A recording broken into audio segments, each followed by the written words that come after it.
There's no room in safety where people make it about them, about themselves. It's about your people. And if you take the focus off your people and put it on yourself, your accomplishments, all the letters, past your name or whatever, and you're headed down the wrong road. Hey, and welcome to the Electrical Safety Podcast. I'm your host, John Travis, and today I've got Dwight Miller. Dwight, thanks a lot for coming on the show. Hey, glad to be here, John. So, just to kind of let everybody know, your background and sort of how you get into safety and how you get into the industry. You can go back as far as you'd like, but just let's get started there. Yeah. Okay. I started back in 1985 is when I started climbing poles. I'm actually in the electric utility industry. Getting in, I'm not going to get into that. I got a lot of other things I'd like to say rather than like how I got in, but it is an interesting story how I got in, and everything. But nevertheless, what really happened was in the first 18 months of my career, I saw 2 electrical contact incidents that really just kind of changed my whole life. I had the one electrical contact that was 7,620 volts to ground. It was a bad one. I had to do the rescue on it.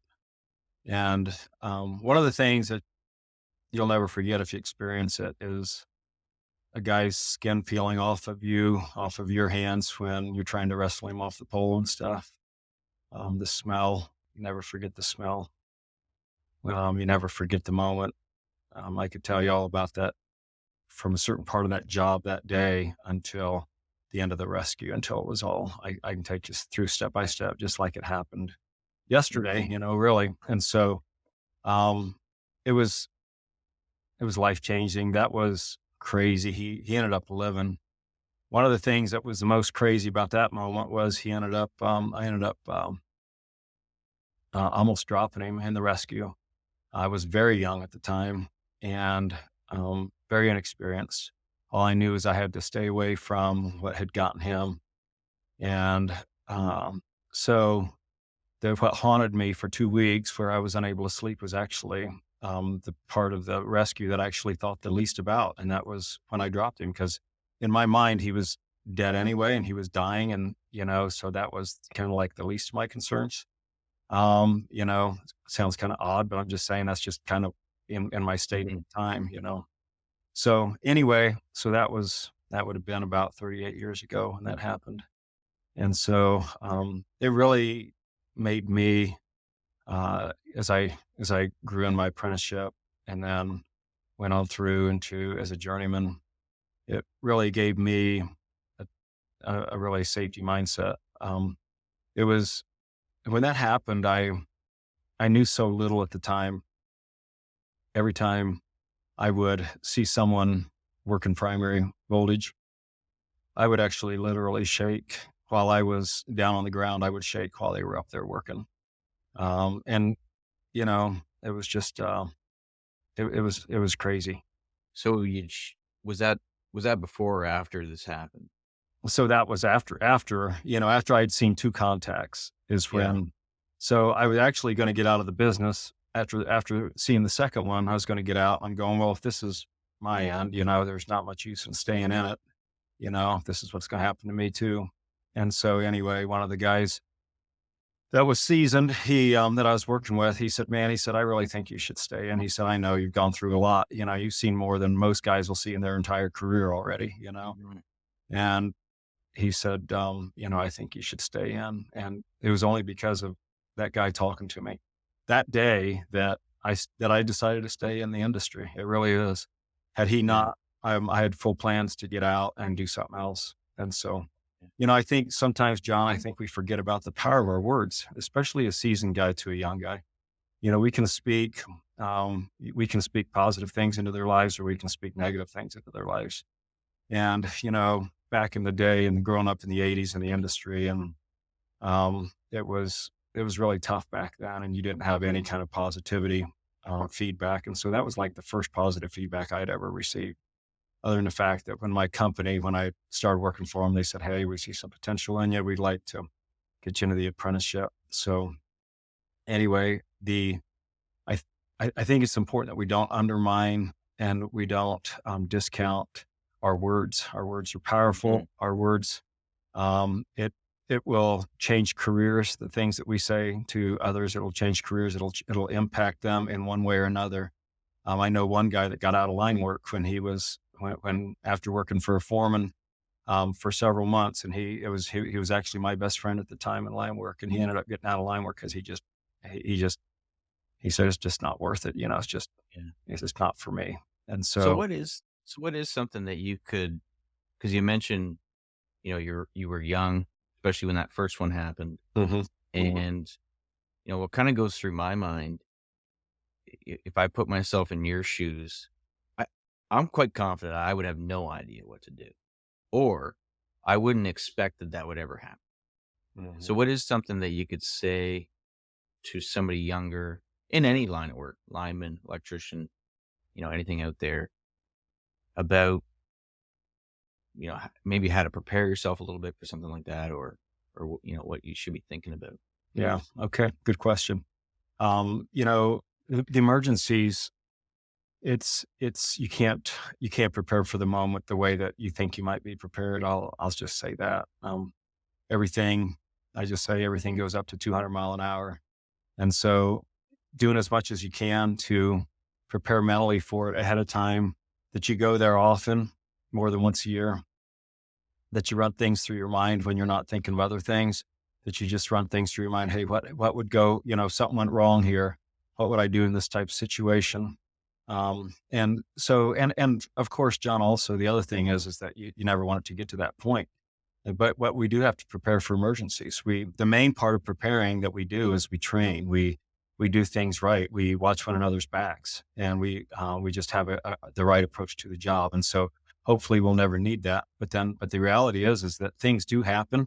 It's usually on the human side, and so in that moment, it's tough to be ready for that. It honestly is. But uh, all I can say as far as the preparedness is like do it as much as you can, run through it mentally, because your company isn't going to do it justice as far as like preparing once a year, doing pull top Mm. rescue or whatever it was. It's not going to be near enough to actually deal with the situation at hand. So yeah, um, it's all about decent training and preparing yourself for that moment. So. Yeah. And Yeah. I'll tell you, John, I didn't tell you about then how I got into safety as far as that kind of my mindset became a safety mindset, honestly. And then I started out contracting in '85. Ended up working for the local cooperative, rural electric cooperative in 1994.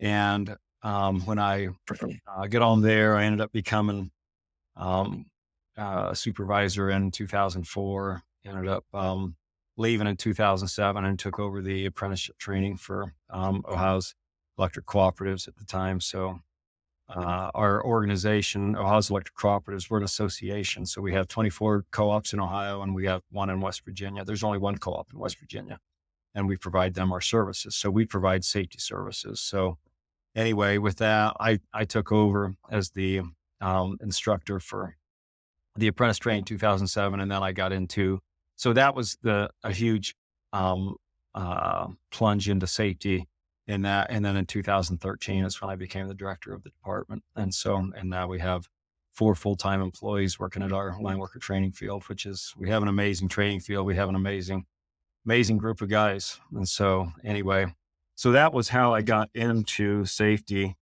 as far as with the physical part of it. But the mental part of it is I always had that different mindset. I was always different than the guys I worked around. I'm not your typical lineman, I mean, for whatever reason, call it for whatever. I'm small. I'm small boned. And so I always had to work harder. I always had to leverage and always had to use my mind, to make it out on the field. I mean, I made it through some of the toughest guys you'd ever work with, that I worked for back in the '80s. So, Yeah. yeah, but I'm still here, So 39 years later, I'm still here, John. So, yeah, well, no, that's great. And so, talking about using your mind, and, you've probably given this stuff a lot of thought over the years. So for, um, for certain, organizations out there who are maybe just getting into it or they've been doing it a while, but maybe they're not looking at the right things. Like I know you talk about gauging your safety, in different areas. Mhm. The first one being gauging for shortcuts. So could you speak to that a little bit? Oh, sure. Yeah, you get into my heart here now. So, yeah, you know, um, I'll keep it short. The one thing, so like when guys are out working, there's three things that are subconsciously happening in our minds. Okay. So your mind is constantly seeking for three things. It's seeking for number one, it's seeking for things that are immediate. Number two, it's seeking for things that are is seeking things that are certain. But the big one is the third one. It's seeking things that are high impact. Okay. So, well, when you think about a shortcut, it fits that narrative. Okay. So a shortcut naturally fits into what our subconscious mind desires. Okay. So our actions and then, so, the shortcuts are immediate and certain. They all kind of maintain, a certain status quo of that. But what changes, the dynamic that changes, John, is the high impact portion. Okay. So, and for us in the electric utility business, the high impact portion is affected by no more anything else more than the weather at the time, the environment. And so we had our first electrical contact fatality for 17 years back in December 23rd, 2022, when it was 30 below zero.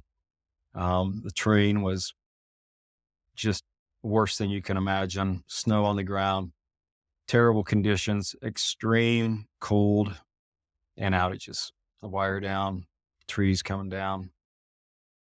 And it really, as much as I've learned, in the time that I've been in the industry and in safety now, especially, there's the thing that we have to watch for, and the thing that leaders really need to watch for is that they need to get on their to get into their view. Okay. The things that they need to look for is the high impact portion. It's like, in what situations are my guys going to be put in a position where taking a shortcut is going to benefit them greatly?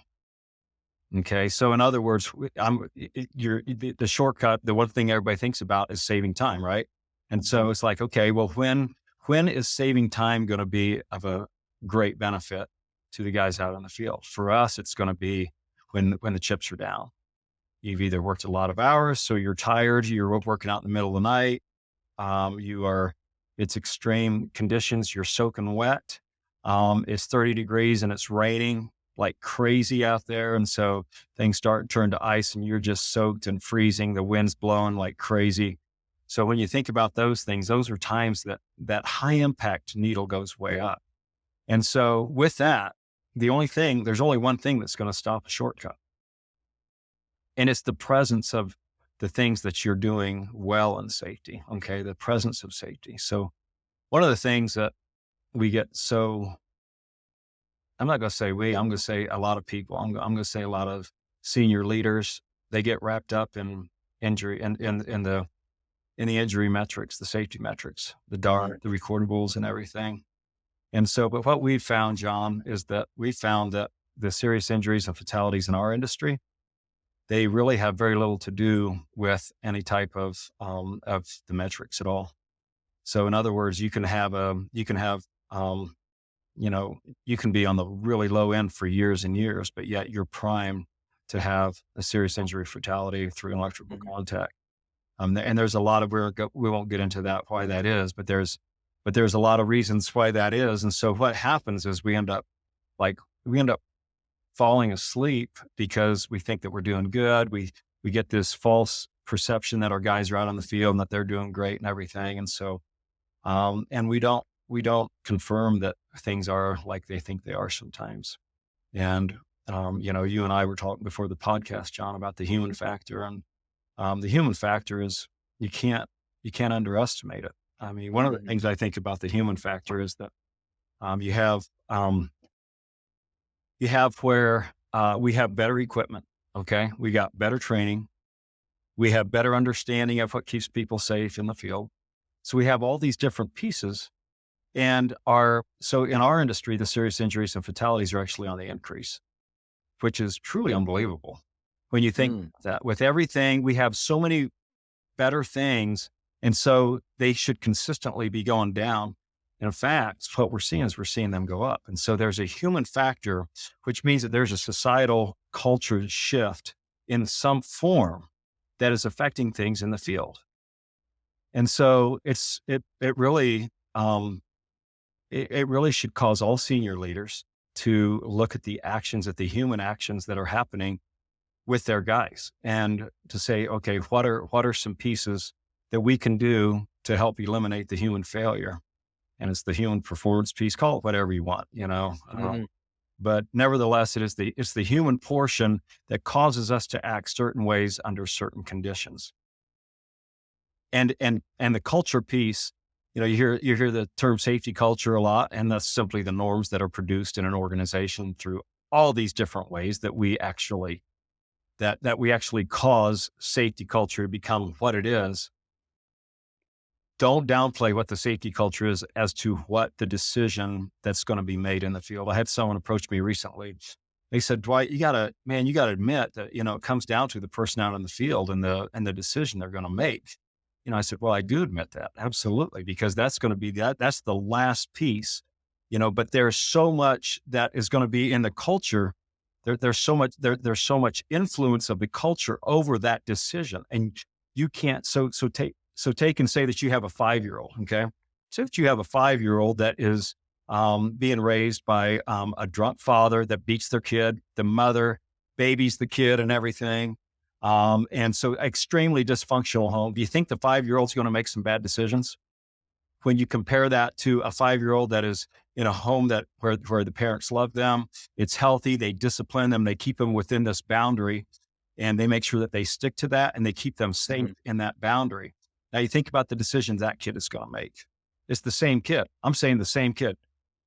And so it doesn't, so yes, it does matter about that person, but we set them up for failure or we set them up for success. And it's up to us in the organizations as to the preparedness that we do, as leaders, because, we talk about discipline and everything. I don't like talk about discipline. I like talk about expectations. Expectations. It's like, what do you expect out of your people? And do they understand what you expect? Is it mhm. clear? Is it clear what is going to be the outcome if they do end up making a bad decision, end up getting caught or whatever? You keep everything positive, but yet in the expectations is where it's all at, John. Yeah. So, you mentioned we've got better PPE, probably better procedures, but all this all this stuff. And then on the other side of it, people are still making bad decisions. So have you seen anything, maybe you're doing it yourself, where you focus the conversation more on decision making? And, what are some ways that you can, that people could sort of put into play to help get people focused on decision making? Well, first of all, I want to say that you're talking to a very technical person. Okay. I've always loved the technical aspect of line work. One of the things that I do all around is I go all around the nation, talk about personal protective grounding. It's a passion of mine. So I love the technical aspect. But about 7 years ago, 8 years ago, is when things finally clicked for me in the safety. Okay. And that was when I said, you know what, I'm going to focus the rest of my training, the rest of my days for the rest of my career is going to be focused on the human factor because that's when it comes down to accidents. It's almost always the human factor. And so, with that, I've been doing that ever since. And so, hitting it in every different way, in every different aspect.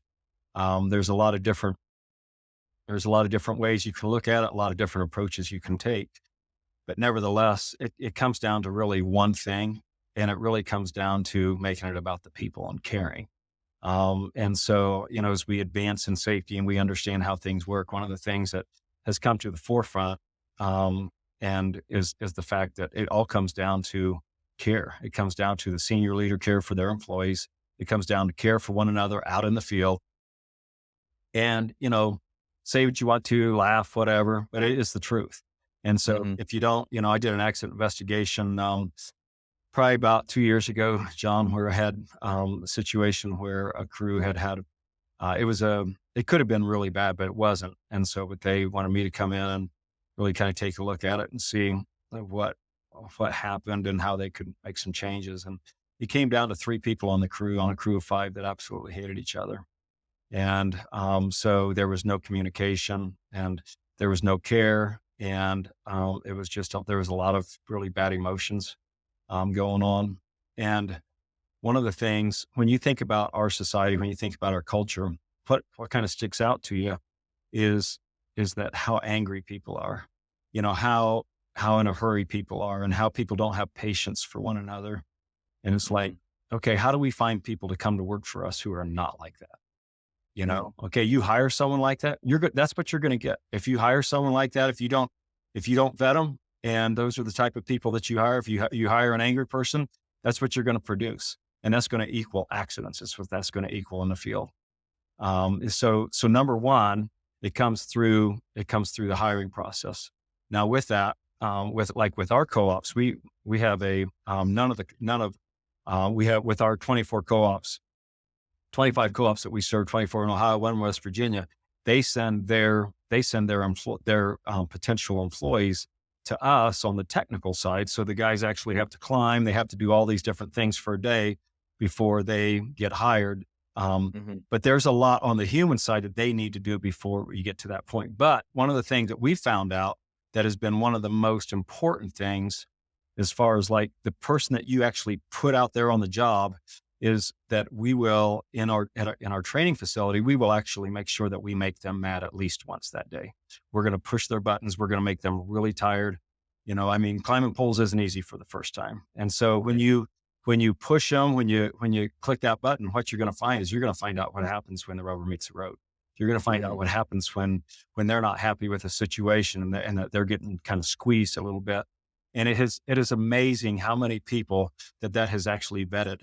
I mean, it's like, Mhm. well, we were going to hire this person, but you know what? We saw what they did out there. We saw how they reacted and they just lost it. Those people who they are in those situations. And it's like, as much self control as you want to have, it's like they can't do it. And so it's the reason that they can't control themselves when they get out on the field. So that's the biggest thing is like, who are we putting out in the field? Because you can train a lot of things, but you can't train who people are. Yeah, Yeah. you can change people, but it takes a long time to change. And so Mhm. we can't afford to put people out with our employees. We can't afford to put those people out there that are not what our culture is. And so it's like we have to protect our employees by who we put around them. So I think that's where you start, and then from there, there's just so many different things, but nevertheless, there is nothing more key than hiring the right people. And so I think that's just a good place to leave it right there. Yeah. No, that's perfect. So you and, I was thinking as you were saying that, probably most people know what the right decision is, but it's being in an environment that they feel comfortable that they can actually make it. Oh, that's And so true. Yeah. I mean, that's for sort of us, what. that's the speak up, listen up thing, as we call it. Nah, that's just what we call it. The co-op world has become a huge culture piece for us in Ohio. It's not the flavor of the month. Some of the states, because it was the flavor of the month for us. It's our culture is speak up, listen up. Mhm. So we talk about it a lot. The co-ops talk about it a lot. Because it's hard. Both of those are hard. It's hard to speak up, but it's even harder to listen up. The pride of a Mhm. lineman, we're out there, we're working in the field, and it's like these are very proud, the very proud guys. Yeah. And so anyway, so to have someone question how much rubber you got on the line, if your back is covered or not, those are difficult things that we need to be very careful on, and crew leaders need to make sure that they're fostering the culture in the field on their crews, where yeah, it not only is it okay to speak up, but it is your duty to speak up. And people need to understand the expectations. Hey, when you're on my crew, this is what I expect. I expect open communication. If you don't feel comfortable about something, I need you to tell me about it And so, can I just talk about open communication a little bit, John? Sure. So, it is the number one thing that I see in good safety cultures, and it's the number one thing that I see missing in poor safety cultures is open communication. We talked about like moving from reactive based injury metrics to proactive presence to safety. Well, it's no different than going from discipline to a reactive discipline to a proactive coaching. Okay. And so, but what you have to do is you talked about the environment, you talked about the culture and about how important that is that you put them in that situation. And so it's super important that in our organization, whether we're a contractor, whether utility, whatever we are, that we are putting our people in a position where it's okay to speak. It's safe to talk. Mm. And in that you should be looking for your near miss incident reporting system. Is it strong? Is it weak? If it's weak, that's a huge red flag. Maybe you just haven't trained on it. Maybe you just haven't stressed it. Maybe you had the open communication, but a lot of times the near miss reporting is weak because of the way that the culture is. And so, but nevertheless, the open communication piece is that it needs to be safe for everybody to talk all the time. And then it's like, hey guys, we just need to know what's going on out there because, and then when we have a human error incident happen, then it's really important that we react properly to that.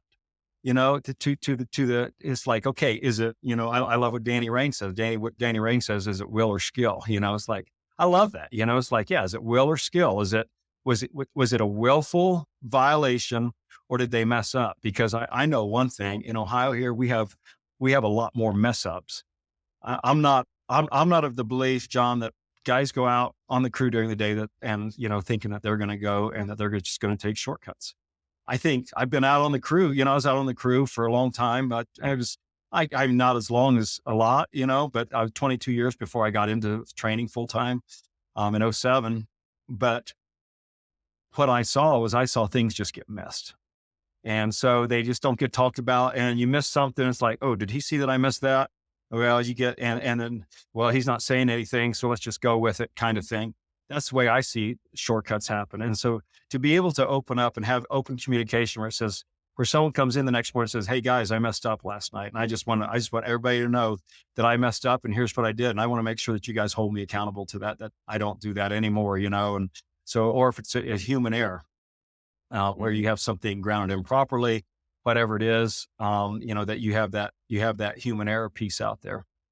And so, but nevertheless, the open communication piece has to be among all workers, number one. And then we also want supervision and management involved in there. And then even senior leaders involved in that. That's the ultimate. If you can have a room full of open communication where guys speak freely and openly, and then you have supervision and management in that room, if they're allowed to come in, if they let them come into that room, that they feel safe enough for them to come in, and then the senior leaders all to come into that room, the senior leaders that would affect them. Okay. I'm not talking the accounting or anything, but I'm saying the leader of the company, the Yeah. top guy in the company where it's safe for them to come in and speak in front of them. That's super, super important because the last thing we want is for is to be blind as to the things that are happening in the field. And if we have an open communication, everybody's going to be quiet. And what you're going to have organizational failures that persist and until you have a serious injury or fatality. So, Yeah. I think a tough one for people is, and as you were speaking there, I was thinking about coaching, actually, sports, kids sports. And I think a lot of coaches, and this I think fits in nicely, they have a hard time with, um, like with discipline on the team. And what I mean by that is if a kid makes a mistake, an honest mistake, you want to address that, but you don't want to bench them. Versus if they're doing something that's deliberately selfish, maybe you need, to discipline that. that's a great point. And so Great point. people have a tough time, Mhm. with the near miss thing because th- they they discipline the mistakes, and then people get scared to even report anything, right? So Absolutely. there's a balance there that is it's tricky, but to Go It is tricky. It is Yeah. tricky, and that's why when you have a situation like that, we had after that fatality, I worked with the new management. And anyway, I got to see them. Probably the most gratifying thing in my career was to see within a 3-month period them to totally turn that culture around 180 degrees. But in that, then they actually had an incident happen within that 3 months, another incident. I said, okay, now here's what's going to happen. I said, you have an opportunity to continue to really enhance what you're doing, or you can lose every bit of progress that you've made over the last, couple of months. This is the decision. And it's why Mhm. when you have a human error failure, when someone makes a mistake, the way that you respond to that is huge. And everybody's watching to how that is responded to. And the thing that what scares leaders is that typically incidents go back to the leader. Okay. I mean, if you do a root cause analysis, you do an incident analysis, a tax an investigation, call it whatever you want. Okay. If you do that and nothing goes to the organization, then you likely didn't do it properly. Okay. Mhm. I mean, everybody knows that if you do a proper root cause analysis, you're going to have organizational failures and you got to figure out what's going on in there. You got to figure out where the people failure was, where the organizational failure was. And so anyway, in that, and so either have every time you have an incident, you have a choice to make. And so it's like you can either change your culture for the better, or you can actually change it for the worse, depending on just like what you said in that situation with the coaching. Yeah, I can change the way that kid thinks about his future in sports by the way I respond to his mistake that he just made on the field. And I love what you said about the selfish portion. You and I were talking beforehand about how there's no room in safety for anyone where it's about them. And I know people that it's about them. And it's like Mhm. there's no room in safety where people make it about them, about themselves. It's like it's about your people. And if you take the focus off your people and put it on yourself, your accomplishments, your all the letters, past your name or whatever, Mhm. and you're headed down the wrong road and you're in the wrong business. And I really don't want you in the safety business with me. I agree. So you mentioned before we got started, you had a trip to Africa. Do you want to share a little bit about that? Oh yeah, I could share that. Yeah, we do some international things, and so, anyways, I've been to Guatemala 6 times now, I think, and so anyway, we do some electrification projects there in Guatemala, which is amazing. They're funded by our co-ops. The rural electric cooperatives are just an amazing. It's just an amazing group of people, and so I love it. I love being part of the co-op world. I've been part of them since '94. 9 years, 10 years into my career. And so anyway, but with that, I've had the amazing opportunity to do some international things. I had never been over, across, uh, across the Atlantic before to, go visit Africa or Europe or anywhere in there. And so, was there about 2 months ago and we were doing some training on some mini grids over there, John. So they had this company called Energy City. Well, let me back up a little bit. We work through we're a statewide organization, and we work with NRECA International, which is our national organization. Okay, well, NRECA International is it's the piece that goes overseas, does all these amazing things in all these different parts of the world just for the betterment of people everywhere. That's why I love being a part of it. And so, anyway, when they contacted me and asked me if I'd be willing to do this piece in Africa, it just so happened that it worked on my schedule, which was amazing. It was the first miracle that happened. But anyway, these wow, I don't how do you even begin to say, like what we did over there? They have these mini grids that feed anywhere from 200 to 1,000 people. They're fed by solar, they have battery backup. So that's what gets them through the night and stuff. And, um, and they had produced some of these mini grids that actually had medium voltage, 600, we would call anything over 600 up to transmission voltage, medium voltage. And so anyway, but they had these 11 kV Delta systems that they had produced, and they were having all kinds of problems with them. The guys didn't know how to work on them. So we were basically going over there doing some training. Well, what we found out when we got over, I took a guy with me from one of our co-ops, Blake West. He came from Guernsey, Muskingum, and he did a great job, young man. amazing guy. And so, anyway, but what we found out was that they didn't know anything. We found out that they have very intelligent engineers, very intelligent operations folks that didn't understand their system. So we had to teach them about Delta systems. We had to teach them all about understanding what it takes to work on your system safely. And in the midst of all that, believe it or not, they couldn't even, with their situation that they had, what they call ABC cable, aerial bundle conductor. They couldn't even. It wasn't even feasible to ground it when they were working on it. So there's a whole lot to be said about all that. Anyway, but to be able to go over there, and we worked with this company called Energy City, and we did work in the field, we did work in the classroom, we did that for 2 weeks, and to be able to help them and to show them to how to work on their own systems and how to splice their cable. They actually run overhead cable, the same overhead cable that we run underground. They run it overhead, and it was all installed improperly by the United Nations.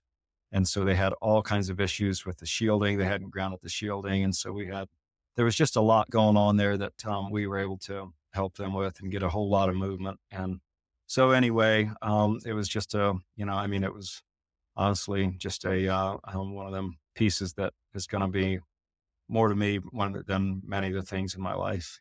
So, Yeah, no, um, amazing.